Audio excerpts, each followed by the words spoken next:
Subscribe करें हमारे YouTube channel को और बेल आइकन को प्रेस करें हमारे लेटेस्ट वीडियोस को देखने के लिए।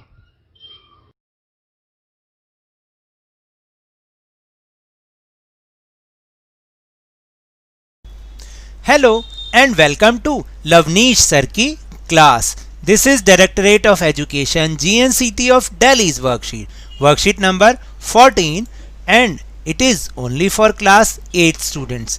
It has taken from the subject English and we will learn and understand one more way of changing the degree of adjectives in this worksheet.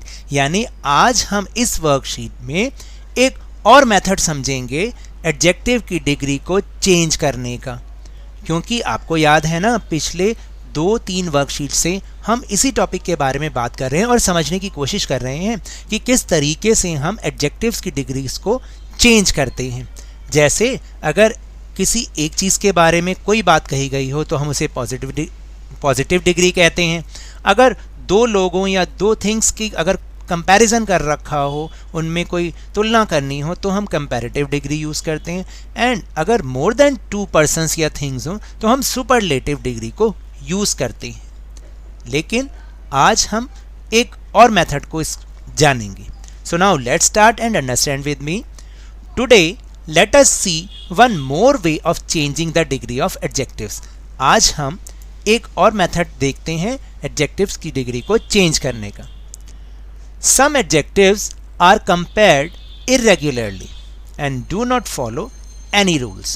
So we remember their comparative and superlative forms. तो देखिए कई बार जो कुछ adjectives होते हैं उनको compare जो है irregularly compare किया जाता है और उसमें किसी रूल को फॉलो नहीं किया जाता, क्योंकि इंग्लिश में कुछ रूल्स ऐसे भी होते हैं जो एक्सेप्शनल होते हैं।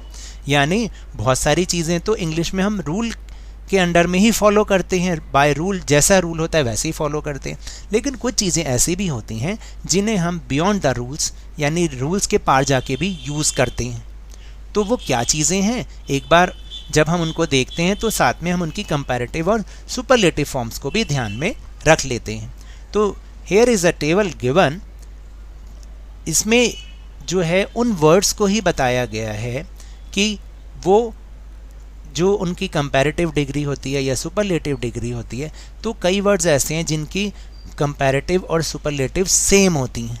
तो यहाँ तो फिर उन्होंने किसी रूल को फॉलो ही नहीं किया, तो ऐसे ही कुछ वर्ड्स यहाँ पर दिए गए हैं। सो नाउ लेट्स सी।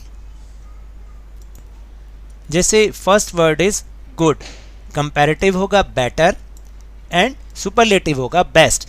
नहीं तो हमें गुड का गुडर और गुडेस्ट होना चाहिए। उसका अगर हम बाय रूल चलें तो वो गुडर और गुडेस्ट होना चाहिए, लेकिन वो गुड, बेटर और बेस्ट होता है। इसी तरह जब हम वेल को देखते हैं, वेल जैसे हम कहते हैं he is a well mannered, तो या ही इज़ वेल, तो इसकी जो कंपैरेटिव डिग्री होगी वो बेटर होगी और बेस्ट होगी। क्योंकि जैसा मैंने आपको बताया कि कई चीज़ें ऐसी हैं, कई वर्ड ऐसे हैं जो एक्सेप्शंस होते हैं, इसलिए उनके कंपैरेटिव और सुपरलेटिव डिग्री को हमें ध्यान में रखना चाहिए। जैसे बैड है तो बैड का बेडर और बेडेस्ट होना चाहिए, लेकिन नहीं, बैड का कंपैरेटिव डिग्री होगा वर्स और सुपरलेटिव होगा वर्स्ट। फिर इल है, वर्ड इज़ इल, तो अगर दो जनों के बीच में करेंगे तो हम इलर नहीं करेंगे, वर्स ही लिखेंगे। और अगर 2 से ज़्यादा लोग हैं या 2 से ज़्यादा मोर देन 2 थिंग्स हैं तो हम फिर लिखेंगे वर्स्ट। ऐसे ही लिटिल, लिटिल का less, comparative degree and superlative degree is least. फिर इसके बाद आता है फार। फार यूज़ होता है डिस्टेंस के लिए, तो फार का फारदर और फारदेस्ट यानी सबसे दूर, और फर्दर का मतलब भाई दोनों में से किसका दूर। फिर फार, यहाँ देखो दोनों शब्द, यहाँ फार का मतलब है डिस्टेंस, लेकिन इस फार का मतलब है कितनी हद तक, एक्सटेंट मतलब कितनी सीमा तक। तो इस फार का हो जाएगा फर्दर और फर्देस्ट। दोनों वर्ड फार ही हैं, लेकिन एक का जब डिस्टेंस के लिए यूज़ कर रहे हैं तो फारदर और फारदेस्ट, लेकिन जब एक्सटेंट के लिए यूज़ कर रहे हैं कि कितनी सीमा तक वो हम इसको यूज़ कर सकते हैं, तो हम फार का फर्दर और फर्देस्ट बनाएंगे। फिर मैनी, मैनी को हम नंबर के लिए यूज़ करते हैं कि हाउ मैनी थिंग्स, तो मैनी का क्या हो जाएगा, मोर, कंपैरेटिव क्या हो जाएगा, more, and the superlative degree is most. फिर इसी तरह मच, मच भी उसी की तरह, लेकिन ये क्वांटिटी के लिए यूज़ होता है, मैनी नंबर्स के लिए यूज़ होता है और मच क्वांटिटी के लिए यूज़ होता है। तो मच का भी कंपैरेटिव डिग्री मोर और superlative degree most. And the last one is late, तो लेट का लेटर और लेटेस्ट, या हम लास्ट भी कह सकते हैं कि सब में लास्ट कौन है, मोर देन 2 हो गया ना, और बिटवीन 2 हो गया लेटर। तो इस तरीके से कुछ वर्ड्स ऐसे हैं जो कि बियॉन्ड द रूल्स, उनमें हम चीज़ों को यूज़ करते हैं। तो अब हम कुछ प्रैक्टिस करते हैं। So now let's do some practice. B part is now let us practice these by filling in the blanks below. तो आपको साइड में तीनों डिग्रीज दे रखी हैं, आपको सूटेबल डिग्री यहाँ पर इसमें फिलिंग द ब्लैंक्स में फिल करना है।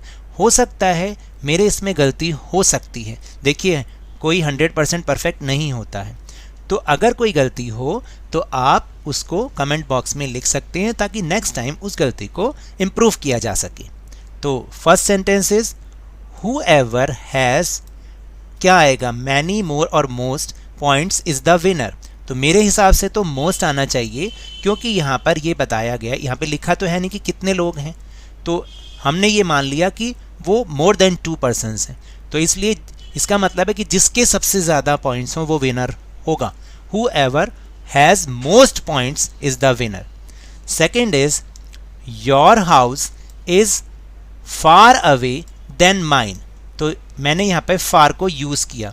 देखिए अब आप कहेंगे कि आपने तो बोला था कि जब 2 लोग होते हैं, योर एंड माइन 2 लोग हैं यहाँ पर, तो हमें कंपैरेटिव डिग्री यूज़ करनी चाहिए, लेकिन मोस्ट ऑफ द केसेस में फार ही यूज़ किया जाता है, फारदर यूज़ नहीं किया जाता। फिर भी अगर इसमें कोई और रूल है तो आप मुझे कमेंट बॉक्स में बता सकते हैं।